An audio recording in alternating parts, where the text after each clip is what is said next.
Assalamualaikum warahmatullahi wabarakatuh.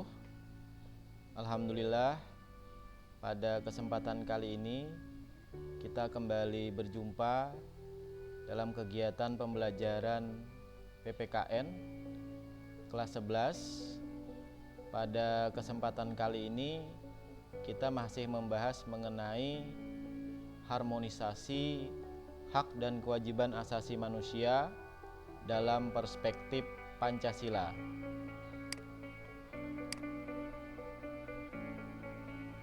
Untuk materi kali ini kita akan membahas mengenai upaya penegakan hak asasi manusia. Semua negara di dunia tentu sudah sepakat dan menyatakan penghormatan terhadap nilai-nilai hak asasi manusia yang bersifat universal. Namun, dalam hal penegakannya, tentu saja berbeda antara negara yang satu dengan negara yang lain. Mengapa? Karena ada hal-hal yang mempengaruhi, seperti perbedaan ideologi, perbedaan kebudayaan, dan nilai-nilai yang dianut oleh masing-masing negara. Bangsa Indonesia dalam proses penegakan hak asasi manusia tentu saja mengacu kepada Pancasila dan Undang-Undang Dasar Negara Republik Indonesia tahun 1945 serta berbagai peraturan perundang-undangan yang berlaku terkait dengan penegakan hak asasi manusia. Pemerintah Indonesia dalam proses penegakan hak asasi manusia telah melakukan langkah-langkah strategis. Di antaranya yang pertama dengan membentuk Komisi Nasional Hak Asasi Manusia atau Komnas HAM. Komnas HAM ini dibentuk pada tanggal 7 Juni tahun 1993 melalui Kepres nomor 50 tahun 1993. Adapun keberadaan Komnas HAM ini selanjutnya diatur dalam Undang-Undang Republik Indonesia nomor 39 tahun 1999 tentang hak asasi manusia. Komnas HAM merupakan lembaga negara yang mandiri atau independen. Dia setingkat dengan lembaga negara yang lain. Komnas HAM berfungsi sebagai lembaga pengkajian, penelitian, penyuluhan, pemantauan, dan mediasi HAM. Komnas HAM beranggotakan 35 orang yang dipilih oleh DPR berdasarkan usulan Komnas HAM dan ditetapkan oleh Presiden. Masa jabatannya selama 5 tahun. Kemudian dapat diangkat kembali untuk 1 kali masa jabatan.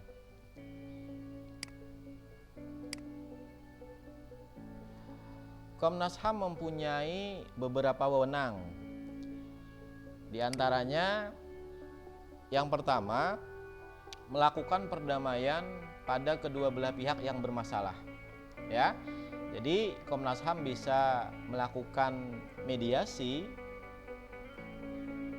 untuk melakukan perdamaian kepada kedua belah pihak yang sedang bermasalah terkait dengan persoalan hak asasi manusia. Yang kedua, menyelesaikan masalah secara konsultasi maupun negosiasi. Komnas HAM juga membuka ruang kepada para pihak gitu ya terkait dengan penyelesaian sengketa HAM dengan melakukan konsultasi maupun negosiasi agar persoalan HAM bisa segera terselesaikan. Kemudian yang ketiga, Komnas HAM menyampaikan rekomendasi atas suatu kasus pelanggaran HAM kepada pemerintah dan DPR untuk ditindaklanjuti. Artinya apabila kemudian Komnas HAM menemukan suatu kasus pelanggaran HAM, maka Komnas HAM bisa menyampaikan temuannya kepada pemerintah dan DPR untuk selanjutnya diberikan perhatian agar bisa diselesaikan dengan baik. Kemudian yang keempat, memberikan saran kepada pihak-pihak yang bermasalah untuk menyelesaikan sengketa di pengadilan. Artinya terkait dengan persoalan pelanggaran HAM, ya, sebaiknya bisa diselesaikan di pengadilan supaya kemudian tidak menimbulkan pelanggaran-pelanggaran HAM baru. Sebenarnya di samping dibentuknya Komnas HAM gitu ya, pemerintah juga membentuk Komisi Nasional Perlindungan Anak Indonesia atau disingkat KPAI. Nah, juga ada Komisi Nasional Anti Kekerasan Terhadap Perempuan. Nah, jadi ada dua lembaga lain selain Komnas HAM dalam rangka penegakan hak asasi manusia yang dilakukan oleh pemerintah. Kemudian terkait dengan upaya penegakan hak asasi manusia, pemerintah juga membentuk instrumen HAM. Nah, instrumen HAM ini instrumen HAM ini merupakan alat untuk menjamin proses perlindungan dan penegakan hak asasi manusia. Ya. Yang dimaksud instrumen di sini adalah berupa peraturan perundang-undangan dan lembaga penegak hak asasi manusia seperti Komnas HAM, Pengadilan HAM, dan seterusnya. Instrumen HAM yang berupa peraturan perundang-undangan ini dibentuk untuk menjamin kepastian hukum serta memberikan arahan dalam proses penegakan hak asasi manusia. Nah, contoh instrumen HAM misalnya dalam Undang-Undang Dasar 1945 ya, pada bab 10A misalnya pasal 28A sampai pasal 28J itu memuat mengenai hak asasi manusia. Atau contoh lain misalnya Undang-Undang Republik Indonesia Nomor 39 Tahun 99 tentang HAM. Nah, itu adalah salah satu contoh instrumen HAM. Di samping pemerintah juga meratifikasi berbagai instrumen HAM internasional, misalnya Konvensi Internasional tentang Penghapusan Semua Bentuk Diskriminasi yang kemudian diratifikasi dengan Undang-Undang Republik Indonesia Nomor 29 Tahun 99. Berikutnya, terkait dengan upaya penegakan HAM, pemerintah membentuk Pengadilan HAM. Pengadilan HAM dibentuk berdasarkan Undang-Undang Republik Indonesia Nomor 26 Tahun 2000. Pengadilan HAM adalah pengadilan khusus terhadap pelanggaran HAM berat yang diharapkan dapat melindungi hak asasi manusia. Nah, contoh pelanggaran HAM berat itu misalnya kejahatan genosida gitu ya. Jadi kejahatan genosida itu adalah sebuah kejahatan dengan maksud dan tujuan untuk menghancurkan seluruh atau sebagian kelompok gitu ya, masyarakat tertentu. Nah, sehingga kemudian banyak korban di sana.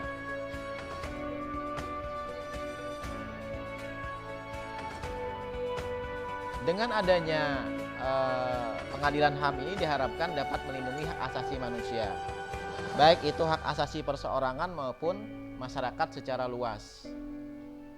Pengadilan HAM menjadi dasar bagi penegakan kepastian hukum, keadilan, dan perasaan aman, baik perseorangan maupun masyarakat. Nah, selanjutnya adalah upaya penanganan kasus pelanggaran HAM. Nah, kalau di awal tadi kita bicara tindakan pencegahan atau preventif, nah sekarang bagaimana upaya penanganan kasus pelanggaran hak asasi manusia? Ada istilah gitu ya, ada istilah mencegah lebih baik daripada mengobati. Nah, ini tentu sangat relevan dengan upaya pencegahan pelanggaran hak asasi manusia. Bagaimana upayanya gitu ya? Nah, yang pertama dengan menegakkan supremasi hukum dan demokrasi. Jadi hukum itu benar-benar dihormati dan dijunjung tinggi ya keberadaannya. Tentu ini memerlukan semacam contoh gitu ya. Misalnya para pejabat penegak hukum harus memenuhi kewajiban dengan memberikan pelayanan yang baik dan adil kepada masyarakat. Kemudian memberikan perlindungan kepada setiap orang dari perbuatan melawan hukum. Juga menghindari tindakan kekerasan yang melawan hukum dalam rangka menegakkan hukum gitu ya. Nah,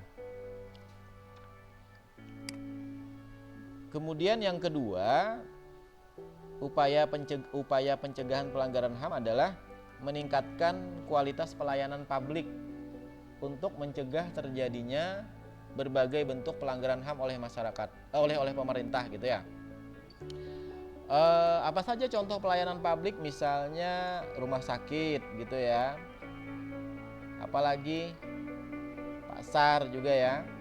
Nah, artinya setiap orang dalam konteks pelayanan publik itu benar-benar diberikan haknya gitu ya, sesuai dengan apa yang mereka butuhkan. Berikutnya,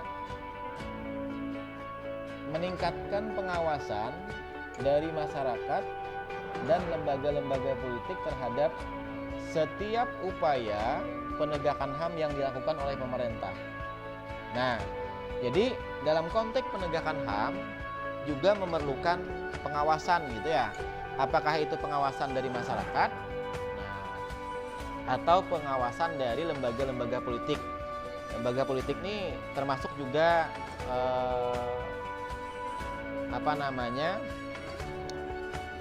DPR ya. Nah, dan juga partai politik yang terlibat di dalamnya.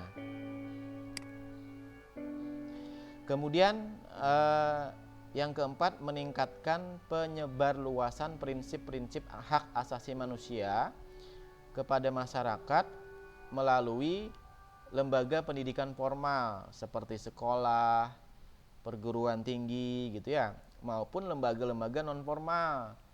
Lembaga-lembaga non formal ini misalnya kegiatan-kegiatan keagamaan, kursus-kursus dan lain sebagainya.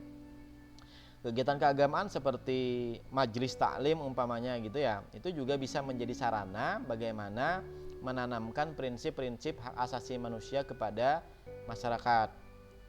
Juga meningkatkan profesionalisme lembaga keamanan dan pertahanan negara gitu ya. Jadi lembaga keamanan itu harus bertindak profesional gitu ya. Tidak boleh hanya mengedepankan kekerasan gitu ya, tidak bisa seperti itu. Kemudian yang terakhir adalah meningkatkan kerjasama yang harmonis antar kelompok atau golongan dalam masyarakat agar mampu saling memahami dan menghormati keyakinan dan pendapat masing-masing gitu ya. Di masyarakat tentu banyak sekali kelompok-kelompok atau golongan-golongan tertentu gitu ya. Nah, antar kelompok atau antar golongan itu hendaknya terjalin kerjasama yang harmonis gitu ya. Nah, jadi perbedaan tentu ada, tetapi itu harus dipahami dengan baik dan saling menghormati sehingga kemudian tidak menimbulkan konflik atau gesekan. Nah, bagaimana membangun harmonisasi hak dan kewajiban asasi manusia? Memang antara hak dan kewajiban itu harus berjalan berimbang gitu ya, harus harmonis. Nah, hak dan kewajiban asasi manusia merupakan dua hal yang tidak dapat dipisahkan satu sama lain. Seseorang tidak dapat menikmati hak yang dimilikinya sebelum memenuhi apa yang menjadi kewajibannya. Ya. Jadi setelah seseorang memenuhi kewajiban maka dia akan mendapatkan haknya. Jadi dua hal itu tidak bisa dipisahkan. Sehingga dapat dipastikan antara hak asasi dan kewajiban asasi dalam perwujudannya ini harus diharmonisasikan atau diseimbangkan oleh setiap orang. Ya. Bapak ulangi, dapat dipastikan antara hak asasi dan kewajiban asasi dalam perwujudannya harus diharmonisasikan atau diseimbangkan oleh setiap orang. Oke, demikian yang dapat Bapak sampaikan pada kesempatan kali ini. Semoga apa yang disampaikan bermanfaat. Terima kasih. Wassalamualaikum warahmatullahi wabarakatuh.